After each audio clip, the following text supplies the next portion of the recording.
Sejam bem-vindos. A esmagadora maioria dos viajantes viaja para ver o melhor do mundo. O viajante desta semana, mais ou menos. É médico de emergência e nos últimos anos tem socorrido seres humanos em muitos locais do mundo. Indonésia, Timor-Leste, Camboja, Ucrânia, Honduras, Congo, Sudão, Palestina, Irão, Iraque, Líbano, Afeganistão, Bangladesh, Iémen, todo um continente. E hoje aqui está. Nelson Olim, bem-vindo às Conversas do Fim do Mundo. Olá, muito bom dia. Nelson, como é que começou o teu percurso como médico de emergência? Isto foi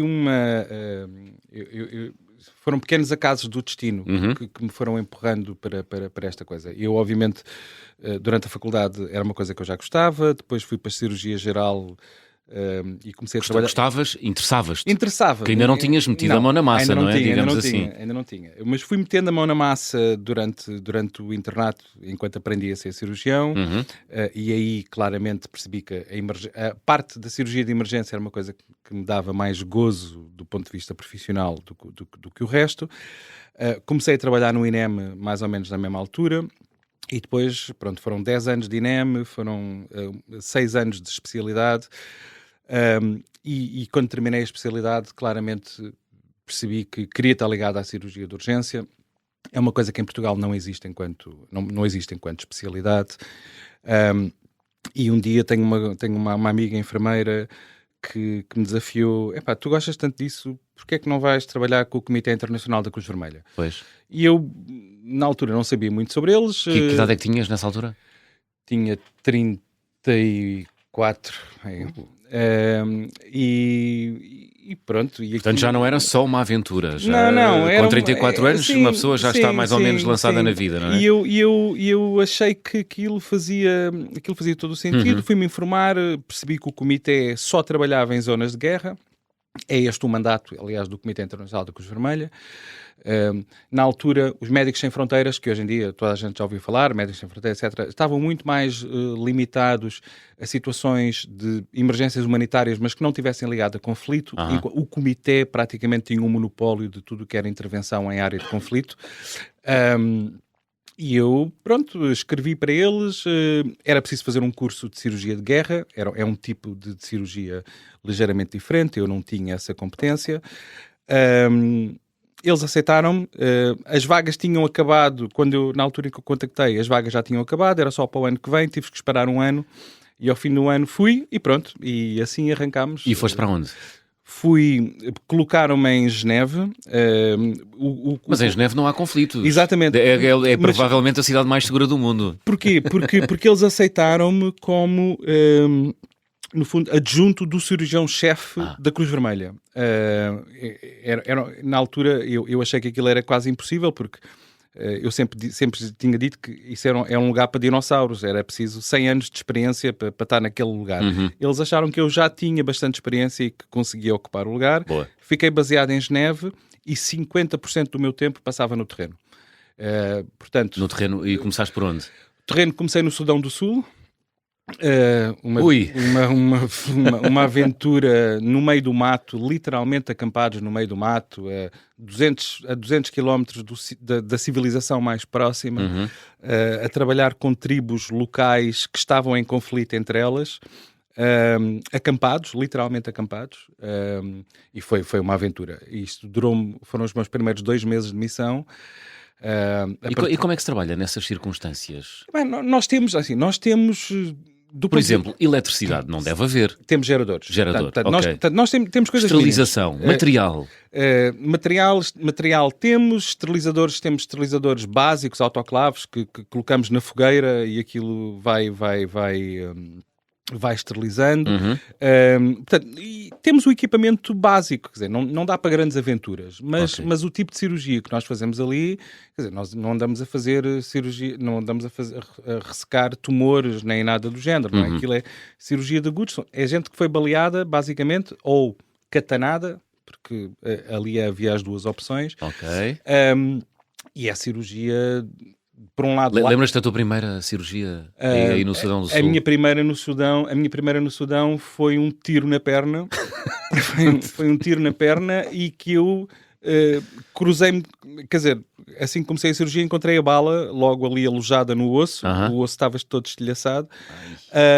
E foi engraçado, foi provavelmente das poucas vezes que eu encontrei uma bala. Ao contrário daquilo que se fala nos filmes. Sim, se vê nos filmes, não é? Está lá a bala lá dentro. Não é? Aliás, até o próprio super-herói que tira a sua própria bala. Isso é treta, não é? Isso é completamente treta. E aliás, nem a gente as encontra assim. Mas porquê? Porque elas saem ou porque quando entram no corpo humano... Sim, porque é assim,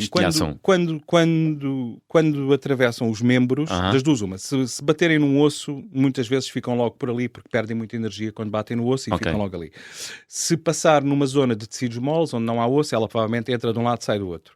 Quando entra numa cavidade, como por exemplo no tórax ou no abdômen, elas perdem-se lá dentro, muitas vezes. Portanto, podem entrar ou sair, mas às vezes perdem-se. Portanto, a bala... o trajeto depois de entrar é completamente aleatório, não sabe. E, portanto, muitas vezes não as encontramos. Isto não... mas, portanto, essa no Sudão, sim, foi a primeira. Foi uma aventura, porque aquilo era literalmente no meio do mato, longe de tudo, longe de todos, sozinho do ponto de vista técnico, não havia mais nenhum cirurgião. E, portanto, eu acho que esse foi o primeiro grande desafio. É o ter que tomar a decisão sozinho. E como é que comunicavas? Como é que o médico comunica com pessoas de países tão, enfim... Sim, nós tínhamos... Tão exóticos quanto o Sudão. Sim, portanto, eu tinha uma enfermeira... portanto, nós éramos uma equipa de 4, era uma anestesista que era italiana, era uma enfermeira do Canadá e a outra enfermeira era do Quénia e falava Swahili. E o Swahili naquela zona era mais ou menos uma língua que os locais percebiam e falavam. Portanto, estamos numa zona onde havia uma série de tribos no Sudão, que eram os Dinka, os Nuer e os Murley. Quase todos eles falavam Swahili. Portanto, ela fazia, no fundo, de intérprete e íamos comunicando. Pronto. Muito bem. Houve, assim, algum momento de incomunicabilidade? Não. Entre ti... Não, regra geral, não, ali naquela zona não. Aliás, aquela zona, eles praticamente nem andavam armados ali, portanto, aquilo era um sítio onde o World Food Program, portanto, o WFP, tinha montado um centro de distribuição de comida, e o que acontecia é que havia uma série de populações que em fuga das zonas de conflito, foram parar àquela zona, e, portanto, nós... prestávamos cuidado à população que ali estava, mais aos feridos que iam chegando, mas na verdade não era uma zona de conflito ativo, quer dizer, era a zona para onde as pessoas estavam a fugir. Muito bem, portanto 2 meses no Sudão. 2 meses no Sudão. E depois? Depois fui para o Iémen. Aí foi mais complicado. Iémen, um país que está em guerra civil, não é? Sim, porque nessa altura, quando eu fui para o Iémen, os Houthis ainda só controlavam o norte do Iémen. E eu fui enviado exatamente para a zona dos Houthis para negociar com os Houthis a evacuação de uma série de doentes que estavam numa pequena zona em território Houthi e que não eram Houthis e que precisavam de ser evacuados, e eu fui para lá para negociar. E foi um choque... aí sim foi um choque. Não é uma tarefa médica, não é? Mas é que nós estávamos a negociar com contrapartidas médicas. Portanto, ou seja, eu ajudava-os no hospital deles, mas eles facilitavam a evacuação dos doentes. O problema ali era que não só, obviamente, a diferença cultural é enorme. O facto de todos aqueles com quem eu comunicava, nomeadamente aqueles que eram as autoridades úteis locais, todos eles mascavam cat, que é uma folha que é uma anfetamina, na verdade, e portanto tem efeitos, deixa-os de certa forma eufóricos. E portanto, nós negociávamos uma coisa de manhã e eles à tarde começavam a mascar o cat.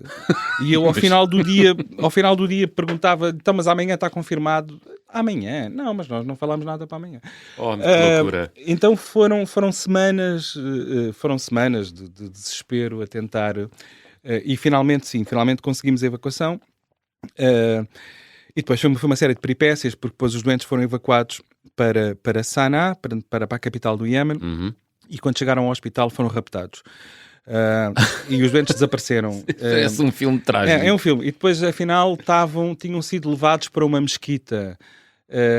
E eu depois acabei por perceber onde é que era essa mesquita, fomos lá para ver os doentes. A mesquita, aquilo parecia um antro de terrorista, parecia uma cena de um filme, era só gente armada de Kalashnikov, mas desde os miúdos com 12, 13 anos até aquele adulto com barba e com um ar claramente não amigável, tudo armado.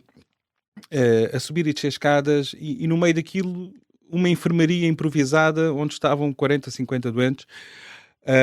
E há um episódio que eu, aliás, conto no livro, que a certa altura fiquei ali sozinho, com uma série de gente a acusar o próprio comitê de ser responsável por uma série de coisas. Portanto, houve ali umas peripécias, mas pronto, felizmente correu tudo bem. Eu nunca tive Então, mas conta essas peripécias que estão no teu livro chamado Um Dia de Cada Vez. Um Dia de Cada Vez, exatamente. E o título é muito autoexplicativo. E essa no Iémen foi porque simplesmente lá está. Eu dou por mim no meio de uma enfermaria que tem 40, 50 doentes, todos feridos, que era uma coisa clandestina, gerido por uma facção, por uma facção religiosa e com gente armada em todo o lado. E a certa altura o médico que lá estava, que era o único médico que lá estava, vira-se para mim e diz: isto é tudo culpa vossa, o comitê não fez nada para impedir isto, vocês deviam ter impedido este massacre, deviam ter falado, deviam ter não sei o que mais. E à medida que ele vai falando daquilo, começam-me a rodear uma série de indivíduos com um ar pouco amigável. E eu percebi que aquilo, eu podia desaparecer ali, que ninguém dava por nada. Ajuda nessas alturas ter, por exemplo, o treino militar? Porque tu foste militar. Sim. Estiveste quantos anos na Marinha? Eu tive 6 anos na Marinha, adorei aquilo, e aliás recomendo vivamente a toda a gente que se queira candidatar à Marinha, passa publicidade. Foi uma grande escola. Não me ajudou nada ali, porque porque não era uma questão, quer dizer, aquilo de militar não tinha nada, isto era uma situação de sobrevivência já. Eu pensei, eu tenho que arranjar a escapatória. E mas podia suavizar o facto de estares ali presente. O que faça muitas armas, por exemplo. Nós temos treino, por exemplo, eu tive treino com o comitê, e depois mais tarde com a OMS também tive outro treino. Nós somos treinados.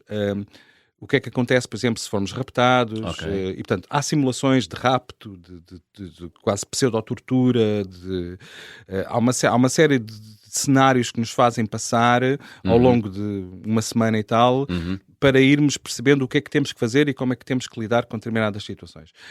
E portanto havia ali uma série de coisas que eu já tinha na minha cabeça, que eu sei, bem, se me raptarem, eu tenho que imediatamente pedir para eles fazerem o telefonema. Eles têm que ligar aos meus chefes, porque a capacidade negocial não está do meu lado, vai estar do outro lado, e eles precisam de saber que eu fui raptado. Portanto, há uma série de pequenas coisinhas. Mas a questão é que a gente nem sequer chegou a esse ponto. Eles começaram-se a aproximar, começaram-se a encostar, e eu, de repente, reparo, por cima de alguns ombros, vejo que há um armário de medicamentos e de ligaduras e de coisas que eles estavam a usar, que estava quase vazio. E eu pensei, eu vou negociar consumíveis, coisas que eles precisem, ligaduras, não é? etc. E eu de repente ponho a mão no ombro do colega que estava à minha frente e que me estava a acusar de nós sermos responsáveis, e eu digo assim: olha, eu cheguei há 3 dias aqui a Sanaa, não faço ideia o que é que aconteceu antes, e portanto esta acusação eventualmente pode ser para o comitê, não é para mim, mas eu reparei que tu tens ali um armário vazio. Eu amanhã posso trazer medicamentos, posso trazer... podes trazer amanhã. Inteligente. Isso. Ele disse, podes trazer amanhã? Eu disse, não, amanhã... Aqui fazemos já aqui um acordo, faz-me uma lista do que é que precisas, e comecei a tentar puxá-lo para a ideia do vai lá escrever a lista, vai lá... Porque assim desviamos aqui as atenções. Exato, alivia um bocadinho. E ele rapidamente, e eu disse-lhe assim, então, mas vamos ali ver o que é que está ali no armário e tal. E saí desta de uma forma um bocado airosa, mas foi provavelmente das situações mais complicadas. De resto, bombardeamentos e coisas desse género, tive vários. Em Gaza, tive várias vezes em Gaza enquanto estava a ser bombardeada, e é assustador. Depois do 7 de outubro? Agora, ou seja, já nesta fase? Não. Em 2018, 2019. E é assustador, de facto. É assustador a gente ouvir aqueles momentos finais do míssil, e depois um estrondo que cabana o prédio inteiro. E depois o barulho dos drones sempre em cima, constante. Há ali um terror psicológico só pelo áudio. Quer dizer, mesmo Ou sem seja, ver... a pessoa vive literalmente com uma espada de Damocles em cima, não é? Exatamente. E ouve-a. Não é preciso ver sequer, Sim. não é? Portanto, a pessoa está num quarto, Sente-a. está fechada, mas ouve os sons do terror. Aham.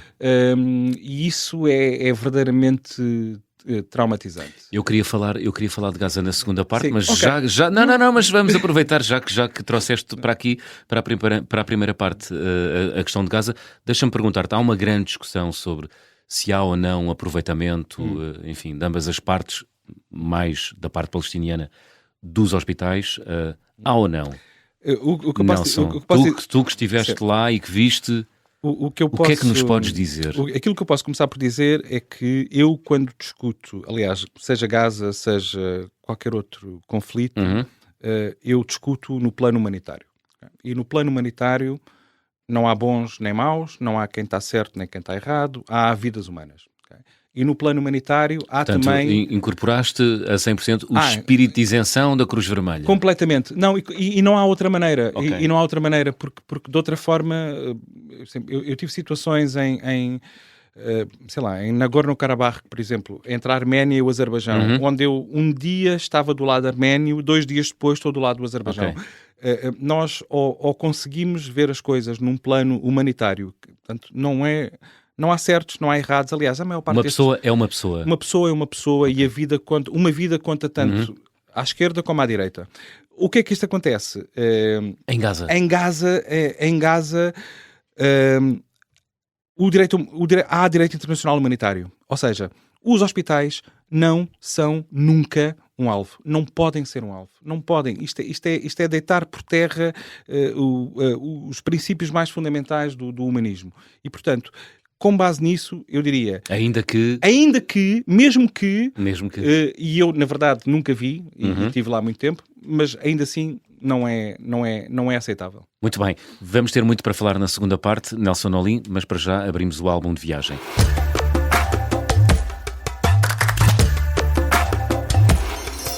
Nelson, guardas contigo algum objeto que tenhas trazido, enfim, das tuas múltiplas missões médicas pelo mundo? Eu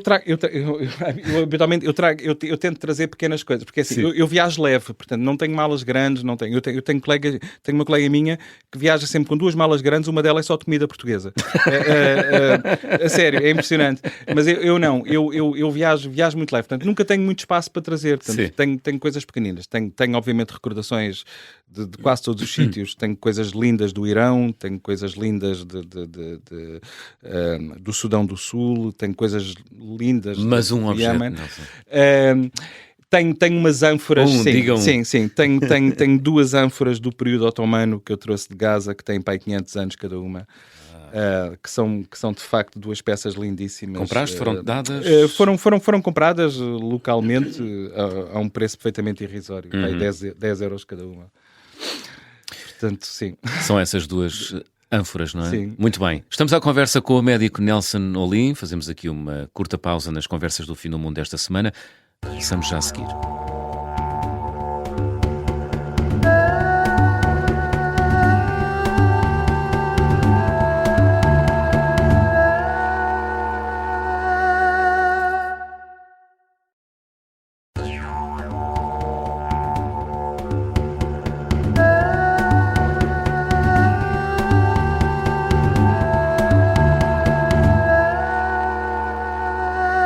Estamos de regresso para a segunda parte das conversas do Fim do Mundo, esta semana com o médico cirurgião, especialista em medicina humanitária e de catástrofe, Nelson Olim, que queria estudar genética. Isto é a ponte perfeita para a pergunta que eu tenho aqui preparada para ti, Nelson. Tu já viste tanta coisa. O ser humano é geneticamente bom ou mau? Eu diria que é o $1 million question. Eu digo uma coisa, em todas as situações onde eu tive, em todas as situações de conflito onde eu tive, quando eu me relacionei com as pessoas, com o povo, com aqueles que não têm absolutamente nada a ver, eles são intrinsecamente bons. E, portanto, eu diria que há uma esmagadora maioria da humanidade que é boa. E depois, há os que têm o poder, há os políticos, há os que têm a decisão de fazer a guerra, e acho que é aí que a coisa degenera. Há muito ódio, não é? Mas quando nós vamos à base... Quando nós vamos à base, todos querem a mesma coisa, querem paz, querem poder criar a sua família, querem ter o seu espaço, querem que os seus filhos cresçam, e acho que em todo o lado, em todo o lado onde eu tive, eu vi isso. E, portanto, eu acho que intrinsecamente somos bons, mas há umas quantas ovelhas negras, sim. Ui, muitas, não é? Muitas, sim. Infelizmente. Sim. Olha, acabámos a primeira parte a falar da neutralidade que caracteriza uma pessoa que, como tu, ao serviço da Cruz Vermelha, que trabalha no terreno em missões humanitárias. Em algum momento te confrontaste com a necessidade ou a possibilidade de decidir vou salvar esta pessoa ou vou salvar aquela, sendo de fações rivais, por exemplo? Não, de fações, vamos ver, fações rivais. Porque decidir entre um e outro, isso deve ter acontecido muitas vezes. Sim, o decidir entre um e outro é o dia-a-dia. É o dia-a-dia Na do verdade, médico. aliás, eu tenho uma situação no Congo que chegou pai, mãe e filho. Ai. Aos três ao mesmo tempo, os três baleados no abdômen, e claramente tive que escolher ali uma ordem que depois, na verdade, não correu bem, porque no dia seguinte todos tinham falecido. Isto porque, quer dizer, eu não tinha sangue no hospital, não tinha grandes recursos, e até hoje pergunto-me se a ordem que eu escolhi, se tivesse sido outra, se pelo menos um deles teria... Sabe? Portanto, o escolher entre vários é habitual. Escolher entre fações diferentes... nunca, acho que a única situação que eu tive mais perto disso, mas a decisão nem sequer era minha, foi em Israel, na altura em que eu estava a fazer a minha formação em Israel, onde durante a segunda intifada, isto foi em 2002, em que estou num hospital central em Israel, no norte, em Haifa, e há um atentado terrorista, e chega, juntamente com uma das vítimas, chega o atacante, portanto, o indivíduo que fez o ataque. E eles chegam lado a lado. Chegam lado a lado em duas ambulâncias e entram os dois na sala de emergência, e os dois precisavam de ir para o bloco operatório e era preciso tomar uma decisão quem é que ia primeiro. O que é que decidiste? A decisão não é... lá está, a decisão não foi minha, eu não estava em condições de decidir, mas clinicamente o atacante era o que precisava de ir primeiro. E na verdade foi essa a decisão. Foi ele que foi primeiro. E eu acho muito interessante... Porque, e tu sabias que ele era atacante? E nós sabíamos, toda a gente sabia. Mas do ponto de vista ético, há aqui uma decisão muito interessante, e há muitos colegas que falam sobre isto, sobre o facto de nós, enquanto médicos, não somos juízes. Não nos cabe a nós, claramente, mesmo sabendo que aconteceu isto, o nosso papel não é julgar, o nosso papel é, clinicamente, quem é que precisa, quem é que vai beneficiar mais, neste momento, quem é que vai primeiro. Obviamente que isto depois... é difícil de explicar à população em determinadas circunstâncias. Por exemplo, em Israel, claramente era um sítio onde era difícil de explicar. Portanto, já estiveste em imensos países, Indonésia, Camboja, Ucrânia, Honduras, enfim, Afeganistão, Bangladesh, Iémen. Qual foi o país onde sentiste maior frustração? Chegar ao final da missão e dizer, bolas, passei aqui umas semanas da minha vida e não acrescentei nada a ninguém. Foi no Sudão. Eu no Sudão do Sul, aliás, foi onde eu tive a minha primeira crise humanitária pessoal, que foi de facto no fim da missão. Houve um evento extraordinário nesta minha missão do Sudão. Não foi a primeira, foi para a minha terceira missão no Sudão, que estamos a trabalhar num hospital... Já agora deixa-me abrir aqui um parênteses. Quanto tempo dura uma missão em média? Depende muito. As missões que fazia com a Cruz Vermelha, regra geral, duravam entre 2 semanas e 2 meses. Dependendo do tipo de missão, dependendo qual era o objetivo, às vezes ia só para substituir alguém durante uns dias, às vezes ia para fazer a missão inteira, portanto elas variam. Deduzo que haja esse cuidado por parte do comitê de preservar também um pouco as pessoas, ou seja, não as manter no local muitos meses. Se bem que aquilo dá a volta à nossa cabeça. Dá, e eu tive duas fases na minha vida onde tive claramente duas crises identitárias. Uma foi após uma missão no Sudão, onde houve um dia que nós recebemos 200 baleados no mesmo dia. Eu era o único cirurgião, consegui operar 3 ou 4 dos 200 e a certa altura chega ao final do dia, pôr do sol, e eles dizem: vocês agora têm que ir para casa, a equipa médica, por questões de segurança não podem ficar no hospital.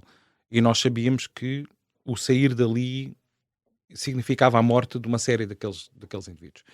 E saímos e fomos... Morte por falta de acompanhamento Morte por falta de médico. acompanhamento médico. Saímos. A equipa saiu a chorar. Nós fomos literalmente, íamos no jeep a sair do hospital, todos com lágrima no olho, a dizer como é que é possível deixarmos esta gente para trás, mas nós sabíamos que se não os deixássemos era o fim da nossa missão. E eu no fim dessa missão eu pensei, ninguém se interessa por esta gente. Eu pensei, pá, ninguém se interessa. É aquilo que eu estou aqui a fazer. Salvar mais um, salvar menos um, salvar mais 100 ou menos 100, ninguém se interessa. O mundo não quer saber. E tive uma verdadeira crise identitária e depois acabei por falar com um mentor uns meses mais tarde, em Geneve, um indivíduo famosíssimo na área da cirurgia de guerra, a quem eu lhe pus esta questão e eu dizia-lhe, pá, mas isto, o que é que estamos aqui a fazer, não é? Isto é uma gota no oceano. E ele virou uma conversa ao contrário e ele disse, não, isto não é uma gota no oceano. Tu és uma luz, tu és uma vela num quarto muito escuro. E esta analogia... É uma bela imagem. E esta analogia, de repente...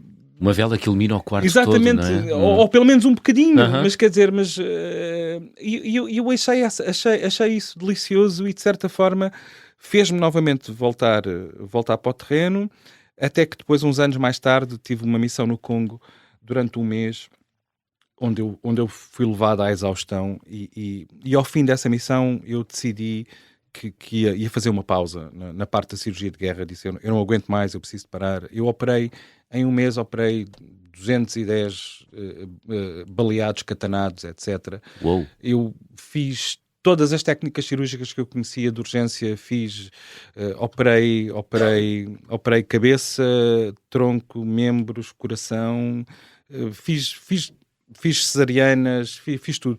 E estava tão cansado do ponto de vista psicológico que decidi que era preciso parar. Achei que ia parar por um ano e durante esse ano comecei a trabalhar com a OMS. A verdade é que já passaram 6 anos com a OMS e pronto, não sei onde é que isto vai parar, mas pronto. Olha, diz-me uma coisa, é possível rir no meio dessas tragédias todas? É possível, sim, é possível. É possível e devemos. Eu acho que a saúde mental é tão importante nestas coisas.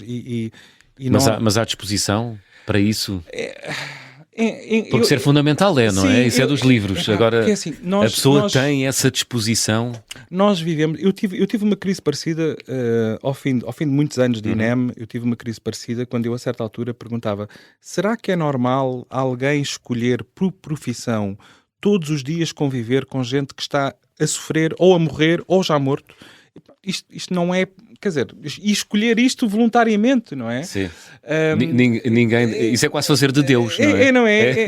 Eu diria, isto é quase patológico. Sim. Mas a única maneira de nós termos de lidar com isso é, de facto, conseguir encontrar também espaço para a beleza, para a felicidade, para outras coisas que nos façam rir também, porque senão é uma vida desgraçada, não é? Quer dizer, E consegues rir, deduz que entre a equipa haja risos e gargalhadas, não é? Sim. Mas há períodos, com as pessoas que ali estão. Eu acho que nós todos temos essa necessidade de, ao final do dia, quando saímos do hospital ou quando desligar um bocado e fazer outras coisas.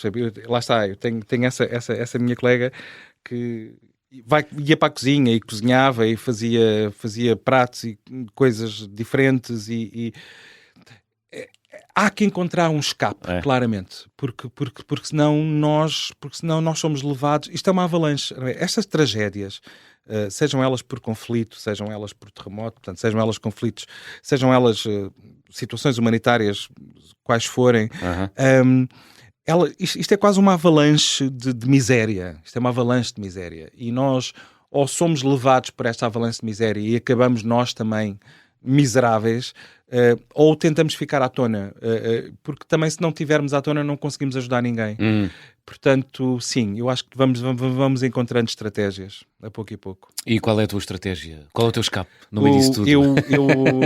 O meu não escape, cozinhas, não é? Não, eu cozinho. Cozinhas? Eu cozinho, eu pinto, Eu escrevi o livro Sim. também como um pouco como forma de catarse. O tal um dia de cada vez. Eu gosto de estar na natureza, gosto, aliás, voltei este fim de semana da Ilha do Pico e vim... Foste lá acima? Não fui lá acima, mas fiquei ali maravilhado só com a energia do lugar e da paisagem. Portanto, os meus escapes é este tipo de coisas. E é bom. Olha, dá para, não direi aproveitar, mas dá para sair das missões e conhecer um pouco os países, ou não? Não há muita margem. Eu vou, lá ver, por exemplo, eu visitei a cidade velha de Sanaa, no Iémen, que é uma das cidades mais antigas do mundo. A civilização está lá há mais de 5.000 anos naquela cidade. É uma cidade lindíssima, feita com prédios de 3, 4 andares, mas feitos em argila e decorados com pedrinhas. Uau. Portanto, é uma coisa... Quem nos estiver ao vivo, vá ao Google e escreva Sanaa, Iémen. A cidade é linda, linda, linda, linda. E lá está. Eu pensei, bem, isto é um sítio giríssimo para visitar. Não consigo. Tive algumas reuniões lá dentro e, portanto, Sim. quando entrava na cidade, via, maravilhava, abria os olhos e tal. Hei de cá vir. Mas na maior parte dos sítios é muito difícil. Sim. Por exemplo, em Nagorno-Karabakh, lá está, entre a Arménia e o Azerbaijão, há um mosteiro no alto de uma montanha onde nós conseguimos ouvir o silêncio. As paredes são tão espessas e o sítio é tão isolado que, se nós estivermos sentados dentro do mosteiro, eu consigo ouvir o sangue a passar nos meus ouvidos. Uau. É uma sensação, é uma coisa divinal. Aquela pulsação assim, que nós sentimos quando exatamente, dormimos em sim, cima do braço, mas não nós, é? exatamente, mas conseguimos estar ali. O silêncio é de tal forma profundo que chega a ser desconcertante. Uau! Não é? Passaste por essa experiência? Lá está, exatamente. Sim. Ou seja, entre vamos aqui visitar este campo de deslocados e não sei o quê, mas olha, há ali um mosteiro em cima, se quiseres podemos fazer um desvio. Disse, bora! E, portanto, eu fui vendo as coisas assim, sim, aos bocadinhos. Não é? Claramente não é como um turista, mas consegui ver muita coisa. Assim. Olha, qual foi a tua missão mais difícil até hoje? Todas elas têm o seu grau de complicação. Eu acho que aquela que teve mais peripécias e que hoje, olhando para trás, a gente até dá vontade de rir, foi a minha primeira missão de todas, que foi na sequência do tsunami na Indonésia, em 2004, em que foi uma aventura o chegar lá. Portanto, nós saímos daqui de Portugal com uma equipa de 9 pessoas, 50 toneladas entre hospital de campanha e mantimento e coisas que levávamos para dar. A aventura em si de vamos a meio do voo, aconteceu-me tanta coisa. O voo era daqui para Karachi, no Paquistão, e depois de Karachi para a Indonésia. Eu, quando cheguei a Karachi, o avião parou só para reabastecer. Um avião civil. É um avião civil fretado. A cair aos bocados, aquilo visto por dentro parecia, estava todo descascado, a gente via os fios todos a passar, era assim uma coisa horrível. Os bancos não tinham, não havia bancos para toda a gente. Era um avião levezinho. Era uma coisa indescritível. E depois de Karachi para a Indonésia, íamos em pleno voo e fomos informados que houve um avião que chocou com uma vaca na pista onde nós íamos aterrar e que partiu o trem de aterragem e que, portanto, tínhamos que ser desviados 500 km mais para sul. Fomos parar 500 km mais a sul. Quando chegámos lá, eles disseram, agora vocês têm que descarregar o avião, porque o avião estava fretado por um X número de tempo, de horas. Portanto, descarregámos o avião foi-se embora e nós ficámos a 500 km do sítio para onde íamos, com 50 toneladas de coisas na pista, sem saber o que fazer. Foram tantas as peripécias dessa viagem que nós praticamente conseguimos montar o hospital ao 6º dia. Mas eu diria, e depois foi uma missão que correu lindamente, mas eu diria que do ponto de vista de peripécias é daquelas mais Revela muito amadorismo também, atenção, revela muito amadorismo da nossa parte, Sim. porque temos pouca experiência, hoje em dia menos, hoje em dia as coisas estão muito mais profissionalizadas. Tu já falaste da Indonésia, essa missão Sim. foi na Indonésia em 2004, Sim. durante o tsunami, enfim, que arrasou muitas ilhas da Indonésia, também da Tailândia. O que eu te pergunto é, já tiveste a oportunidade de ir lá depois da reconstrução? Não, por acaso tenho muita curiosidade. E mesmo porque eu fiz muitas fotografias na altura, nessa altura a fotografia era uma coisa que me interessava muito também, ainda hoje, mas fiz muitas fotografias e por acaso tenho muita curiosidade de perceber o que é que terá acontecido agora 20 anos depois, não é? Como é que estarão aquelas pessoas, aquelas crianças que eu vi na altura. Tenho muita curiosidade em saber, principalmente porque nós estivemos numa aldeiazinha em Sumatra, chamada Pangorraia, e eu pergunto-me hoje, de facto, o que é que será feito dessa gente? Será que eles cresceram bem? Será que reconstruíram a sua vida? Tenho muita curiosidade, mas é muito longe. Não é um sítio que a gente vá assim facilmente, não é? Muito bem, estamos à conversa com o médico Nelson Olin. Nelson, estamos já na reta final do nosso programa, vamos fazer check-out. Vamos lá. Então, vou pedir-te para completares as habituais frases. Na minha mala vai sempre, que não falha. Na minha mala vai sempre uma lanterna, um transformador daqueles de adaptador de corrente para as tomadas diferentes dos vários países. Vai lá sempre e vai o meu computador. Muito bem. A viagem com mais peripécias que realizei até hoje? Não, esta da Indonésia, claramente. Sim. Quanto tempo estiveste na Indonésia depois do Nós tsunami? Tivemos 1 mês e meio, praticamente.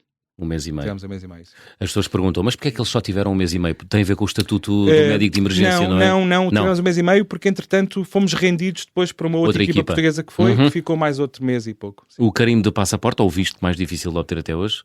O mais difícil... Eu tenho 2, não é um, são 2. Eu tenho 2 em páginas opostas da mesma página do passaporte, que ninguém acredita que elas estão lá. Uma é de Israel e outra é do Irão. Na mesma folha. Na mesma folha. Alguém não fez bem o seu trabalho, porque habitualmente não se carimba assim, não é? Exatamente, nunca se carimba assim e estas estão lá e portanto tenho a prova, sim. Aliás, acho que até há o hábito de carimbar umas folhas à frente, não é? Aliás, nem é possível, porque eu com o carimbo do Irão, eu nunca teria um carimbo de israelita no mesmo... Eles nunca, nem sequer me colocariam, mas alguém colocou e portanto é uma peça de museu. Esse carimbo posto... porque foste para o país na qualidade de médico ou sim. Portanto, em trabalho. Sempre. A recordação de viagem mais cara? Eu não tenho recordações caras, exatamente por essa questão, do ponto de vista de objetos, porque, lá está, eu viajo leve, não tenho espaço para levar coisas.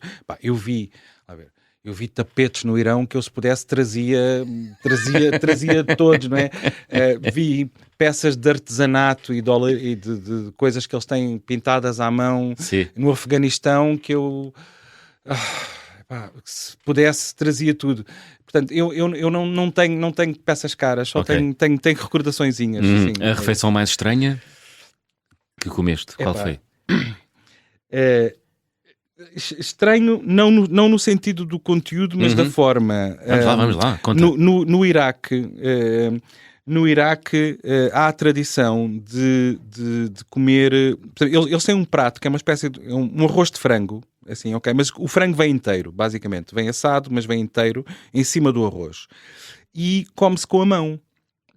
Come-se com as mãos. E estávamos um grupo de pessoas à volta, estávamos 2 ou 3 europeus e o resto eram todos iraquianos. E eu, tranquilamente, com um bocadinho de pão, ia apanhando assim uns bocadinhos do frango para tentar não mexer no frango todo, não é? Porque estava assim a tentar desfazê-lo aos bocadinhos. E há um senhor que chega, professor da coisa, mãos nuas, e descasca ali, desmembra o frango ali assim, coisa, aos bocadinhos, e diz, agora coma. E a gente fica assim a olhar, isso não é muito higiênico. Pois. Não. E tu pensaste, eu estou aqui cheio de etiqueta e este tipo... Não, exatamente, é mesmo assim, vá, agora metem a mão. Sim. Estranho. Há uma série de sítios... Mas comeste. Sim, há uma série de sítios onde se come com a mão, por exemplo, na Etiópia come-se com a mão. Sim. E é estranho para nós ocidentais, porque... É verdade. Aquilo não faz muito sentido, mas sim. Muito bem. Gostava de viajar com? Olha, eu gostava de viajar. Isso é uma pergunta muito gira, porque eu gosto muito, obviamente, gosto muito de viajar com a minha mulher, gosto muito de viajar com as minhas filhas, gosto muito de viajar com. Mas essencialmente eu gosto de viajar com pessoas com quem eu possa partilhar aquilo que eu estou a ver. E é uma das coisas mais frustrantes que eu tenho nas minhas histórias, é que eu dei muitas vezes por mim a viajar sozinho, em trabalho, obviamente, a ver coisas lindíssimas. E não ter ninguém ao lado para partilhar. É como se a experiência se esvaziasse ali, não é? Ou seja, aquilo não tem... Sei lá, eu há uma mesquita lindíssima em Oman, que é uma coisa do outro mundo, e há, sei lá... E apetecia ter ali alguém para partilhar isso. Há sítios lindíssimos e coisas que de facto que são completamente diferentes da nossa cultura e que nós não estamos habituados, em cima em sítios de acesso muito difícil, não é? Onde não se vai lá facilmente, e eu penso assim, era tão giro poder partilhar isto com alguém, mas o facto de estarmos sozinhos é como se a experiência morresse ali connosco, porque mais ninguém viu, não é? Portanto, sim, eu gostava de levar pessoas que pudessem partilhar, sim. Muito bem. Nelson, chegamos ao fim. Qual foi a música que escolheste para fechar a conversa do fim do mundo esta semana? A música é a música de um artista israelita, o Asaf Avidan, que é uma mistura, eu diria que é uma mistura de Leonard Cohen com... o Ian Tiersen? O Ian Tiersen, exatamente. Portanto, isto é uma mistura de Ian Tiersen com Leonard Cohen e sai uma coisa lindíssima, acho que vale a pena. O Love It or Leave It tem muito a ver com que eu acho com este trabalho de isto, de facto, ou se gosta ou não se faz. Muito bem. Nelson, foi um gosto. Muito obrigado. Obrigado. Asaf Avidan, a fechar a conversa do fim do mundo desta semana com o Love It or Leave It. Já sabem, estamos de regresso de hoje 8 dias. Sejam bons e boas viagens. Long are the days when you're turning away from the reasons you strove. Long is the way when you're aching to say, but your teeth bite your tongue. Loud is the wind in your ears when you spin as you look for the sun. Loud are the skies as you thunder your cries when your prayers are sung. Hard as the floor as the waves from the shore of your womb. Roll up your sleeve, it's hard to believe, but it's yours. Love it, I leave it. Love it, I leave it. Love it, I leave it. Love it, I leave it. You got to believe it. My, oh my, it hurts sometimes. Oh my, it hurts sometimes. I think I'm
Se gostar deste podcast, pode seguir, dar 5 estrelas e comentar o episódio na Apple Podcasts ou no Spotify. Pode também subscrever e gostar no YouTube. Assim recebe uma notificação sempre que houver um novo episódio.